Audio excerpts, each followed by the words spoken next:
J'arrive à une question. Toi, si tu avais rencontré Jean Giono, comment tu l'aurais présenté tes photos?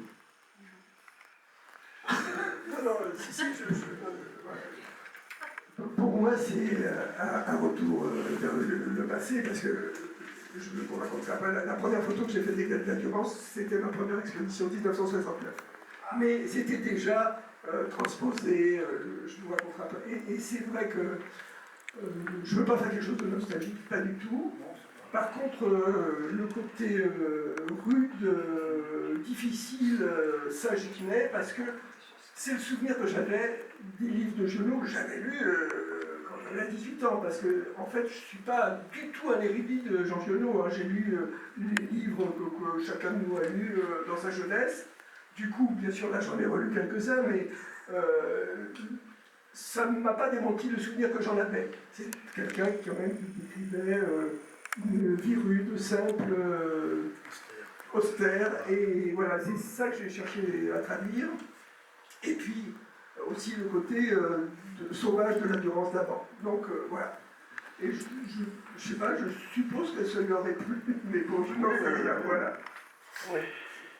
Ah oui, ça lui aurait plu. Bon, pour reparler un petit peu du projet globalement, donc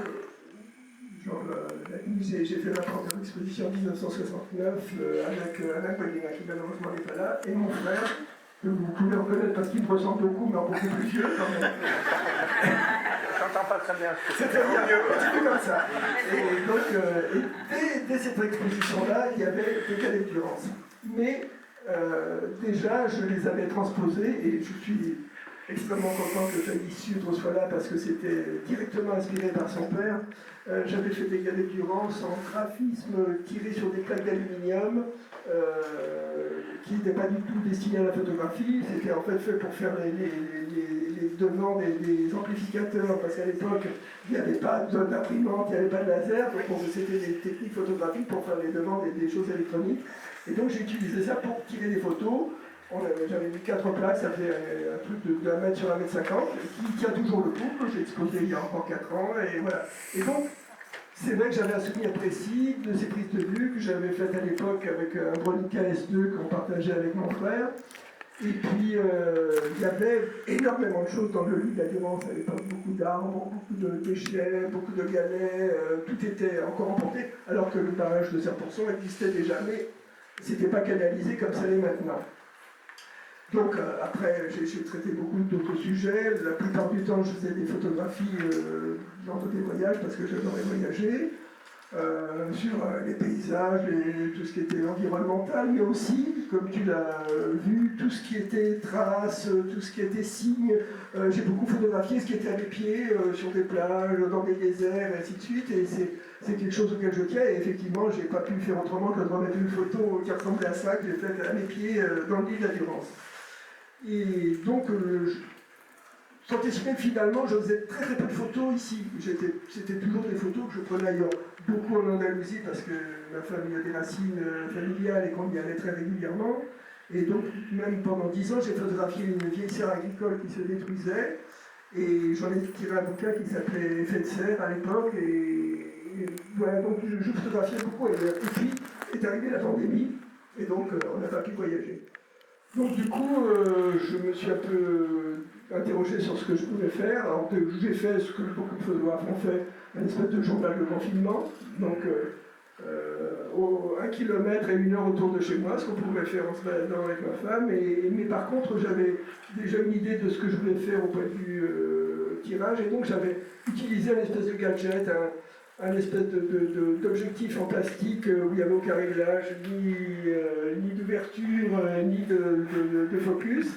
Et donc il fallait jongler pour arriver à sortir une image avec ça, et ça donnait quelque chose qui ressemblait autant un peu troublé qu'on vivait à l'époque. Donc c'est un projet que j'avais fait, et puis j'ai exposé à Pierre Vert l'année suivante. Et puis ensuite, je suis tombé sur cette citation de Jean Giono. Ce n'est pas qu'elle soit méchante, mais pour elle, le bien et le mal, c'est pareil. Il parlait de l'endurance du temps où elle avait des crues.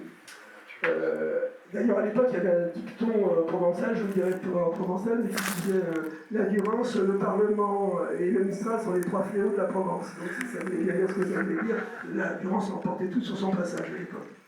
Et donc, je me suis dit, tiens, est-ce qu'il y aura encore quelque chose qui reste de ça? Voilà, donc les restes, c'est un peu ma spécialité. Mais instantanément, c'est ce que tu as remarqué, instantanément, je savais quel genre d'image je voulais faire. Des images en noir et blanc, très contrastées, avec des ciels très présents, quelque chose d'un peu inquiétant, d'un peu rude, qui correspondait à l'image que j'avais gardée des livres de Giono quand je les avais lus jeunes. Voilà. Et donc, je savais comment je voulais faire, mais il fallait des jours où il y avait du ciel. Donc, pour vous situer ça, j'ai fait en novembre-décembre 2021, janvier-février 2022, 4 mois. Et sur 4 mois, il n'y a que 7 jours où j'ai pu faire des photos où il y avait du ciel. Donc, il fait vraiment beau en Provence. Ça, c'était compliqué. Et j'avais tout de suite eu l'idée de ce que je voulais faire comme tirage. Et dans la préface de mon bouquin, je parle de 2 photographes. Ansel Adams, dont je parlais tout à l'heure, qui est un photographe des années 50, et Jean-Luc Sieff, qui est un photographe français des années 80. Ansel Adams, en fait, c'est le premier qui s'est posé la question de comment faire pour bien exposer une photo. Parce que tous les photographes, en particulier les photographes de paysage, on a un problème, c'est comment bien exposer ce qui est en dessous de l'horizon et exposer ce qui est au-dessus de l'horizon, c'est-à-dire le ciel. Ou le ciel est blanc et c'est bien exposé en bas, ou c'est bien exposé en bas et le ciel, il n'y a plus rien, bref. Et lui, il a mis au point tout un système, je n'ai pas pu le détailler ici, qui s'appelle le Zoot System, et sachez que tous vos appareils photo, tous vos téléphones, tout vient de lui. C'est lui qui a le premier réfléchi à comment on pouvait calculer pour faire une exposition la meilleure possible, la plus qui permettait de garder le plus de noir, le plus de blanc. Donc j'avais déjà ça, les ciels ils viennent directement dans Ansel Adams, voilà, ça c'est tout à fait lui. Et puis il y avait un autre photographe des années 80 qui était la star à l'époque, le beau gosse que tout le monde s'arrachait, Jean-Luc Sieff, qui faisait toutes les photos de mode, qui faisait toutes les photos de célébrités à l'époque, qui travaillait au grand angle. Donc ça, tout ça s'est fait ou au 20 mm ou au 24 mm, c'est-à-dire des très grands angles. Et puis il faisait des tirages très très très noir et blanc. C'est dommage qu'Alain Molina n'ait pas pu venir aujourd'hui, mais lui à l'époque il travaillait dans le labo qui tirait les photos de Sieff. Et pour arriver à avoir les noirs qu'il voulait, ben, tout était trop noir, et après au pinceau, on détourait, on ferait cyanure de potassium pour éclaircir les zones qu'on voulait éclaircir. On pouvait mettre une semaine à faire un tirage, c'était un truc de dingue, mais il avait ce qu'il voulait, et donc moi je suis parti avec ces 2 photographes, et je me suis dit c'est ça que je vais essayer de faire.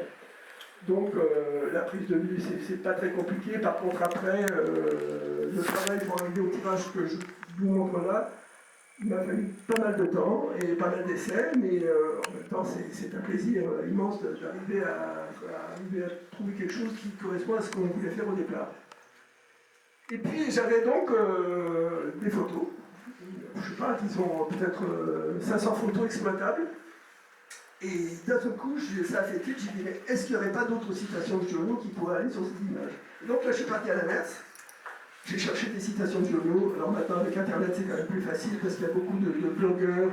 C'est impressionnant le nombre de blogueurs dans le monde entier qui parlent de Giono et qui ont des citations. Donc voilà, il suffit de passer un peu de temps, donc j'ai réussi à mettre de côté, je sais pas, disons une 50aine de citations qui pouvaient correspondre. Et là, c'est comme un puzzle. J'avais mes images, j'avais les citations, et qu'est-ce qui va avec ci, qu'est-ce qui va avec ça. Intellectuellement, c'est très enrichissant, je me suis éclaté à faire ça. Et voilà. Et donc, au bout du compte, j'avais 30-35 images exploitables. Je me suis dit, peut-être un livre, ce serait pas mal. Et donc, j'ai fait une maquette. Alors, à la main, j'ai tiré mes photos, j'ai mis ça sur du carton, j'ai fait ma reliure avec une aiguille et du fil, une reliure copte, essayé d'éditer. Voilà. Les droits pour Jean Giono. Ça me semblait impossible que j'ai les droits d'utiliser les phrases de Jean Giono. C'est pas sa fille, parce que sa fille s'appelle Giono, mais Marcel la connaît particulièrement, moi je la connais aussi. Je lui ai demandé, elle me dit, moi il n'y a aucun problème, mais c'est pas moi, c'est Gallimard. Donc, je me suis dit, bon, vous m'envoyez un mail, mais vraiment, je vous assure, je m'attendais à ce qu'il me réponde, mais non, vous ne nous intéressez pas. Et puis, je suis tombé sur quelqu'un, je ne sais pas, qui ça a plu, qui m'a dit, ah ben oui, renvoyez-moi bien en détail ce que vous voulez faire, le nombre de pages, le nombre de ci, le nombre de là. Donc, je lui ai renvoyé une maquette, un PDF, hein, comme on fait pour l'imprimerie. Et il m'a dit, bon, ben, si c'est un projet vraiment artistique, pour un nombre limité d'exemplaires, on vous fait cadeau des droits. Wow. Donc le livre est limite à 300 exemplaires, mais pour moi vraiment c'était une très très belle surprise.